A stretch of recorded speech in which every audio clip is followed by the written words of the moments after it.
Assalamualaikum warahmatullahi wabarakatuh. Alhamdulillahirabbil alamin. Wassalatu wassalamu ala asrofil anbiya'i wal mursalin Sayyidina Muhammadin wa ala alihi wa sahbihi ajma'in.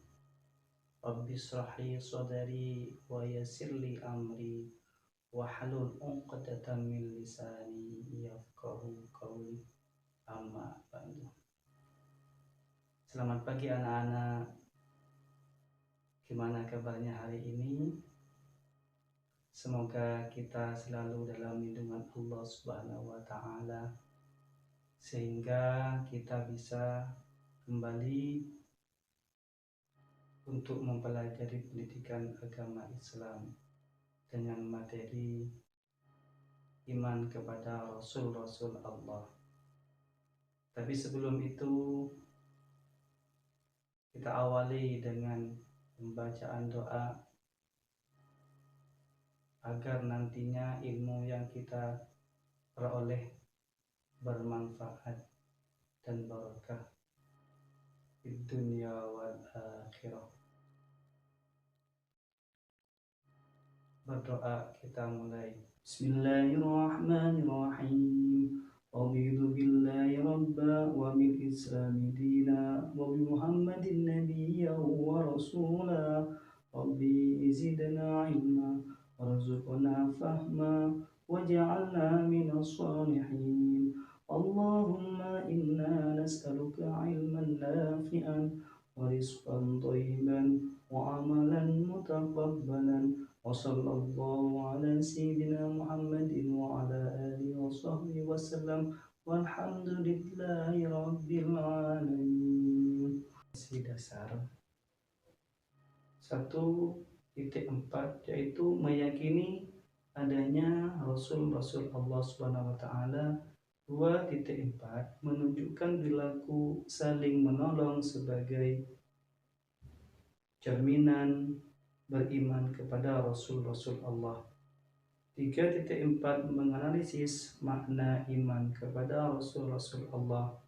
4.4 menyajikan kaitan antara iman kepada Rasul-Rasul Allah dengan keteguhan dalam bertauhid, bertoleransi, ketaatan, dan kecintaan kepada Allah Subhanahu wa taala. Iman kepada Rasul Allah merupakan rukun iman yang keempat yang wajib kita percayai dan diyakini. Dan seperti yang kita ketahui bahwa umat manusia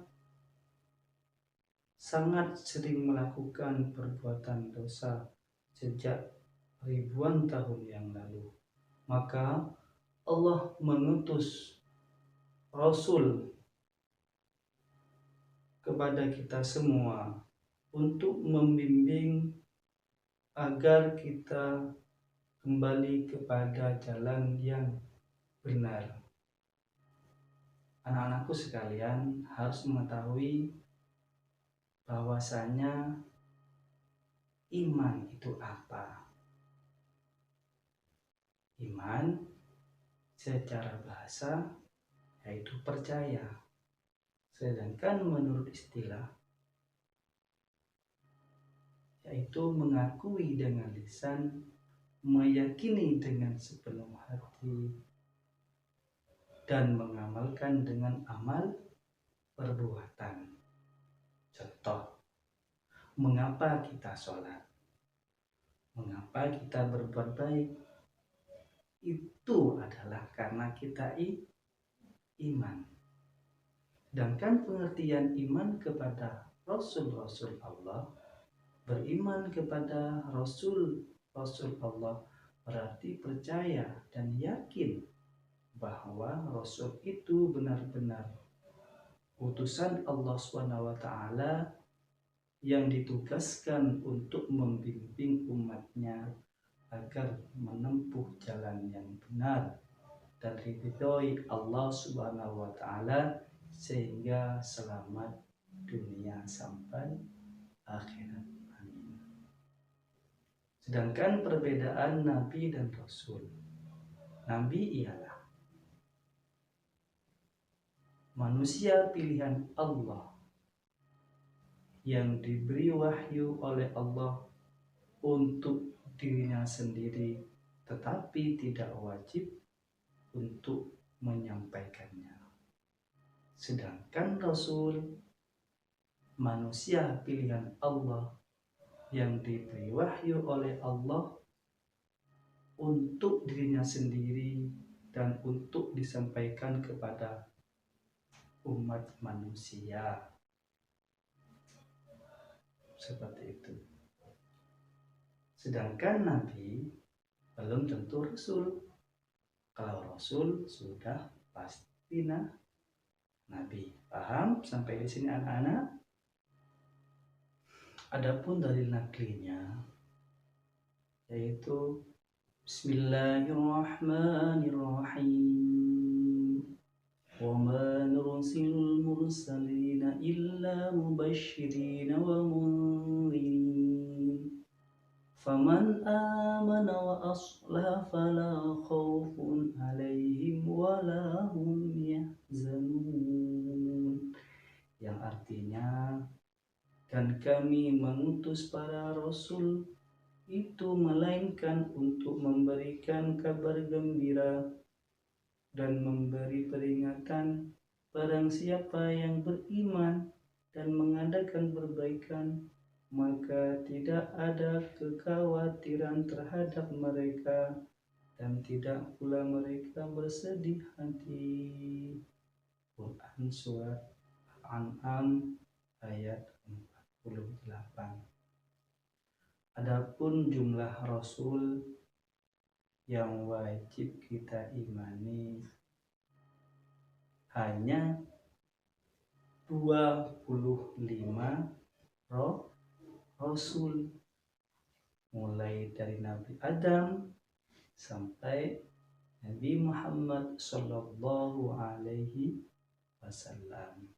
5 Rasul yang diberi gelar Ulul Azmi, diantaranya 1 Nabi Nuh alaihissalam, 2 Nabi Ibrahim alaihissalam, 3 Nabi Musa alaihissalam, yang keempat Nabi Isa alaihissalam, dan yang terakhir yaitu Nabi kita Nabi Muhammad Sallallahu Alaihi Wasallam.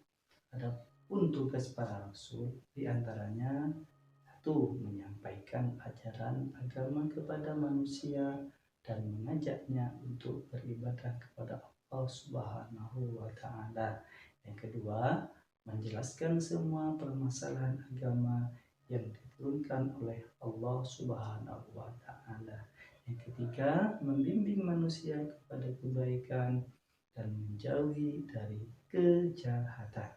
Yang keempat, membawa kabar gembira yaitu surganya Allah, dan memberi peringatan yaitu nerakanya Allah.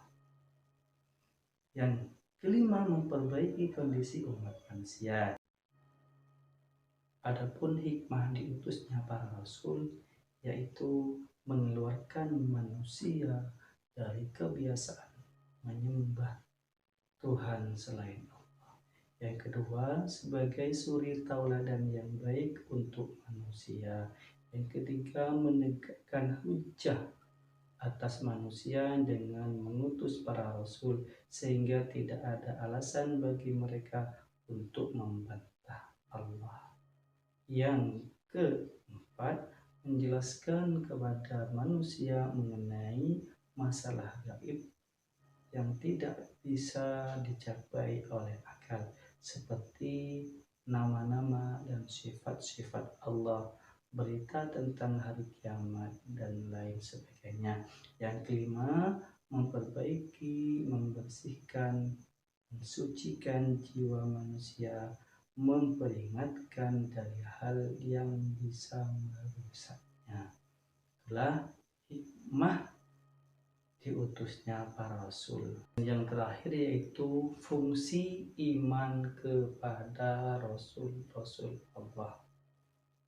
Yang pertama, menambah keimanan kepada Allah dengan mengetahui bahwa rasul itu benar-benar manusia pilihan Allah Yang kedua, mempercayai tugas yang dibawa oleh Rasul itu untuk disampaikan kepada manusia. Yang ketiga, lebih menghormati dan mencintai Rasul karena perjuangannya.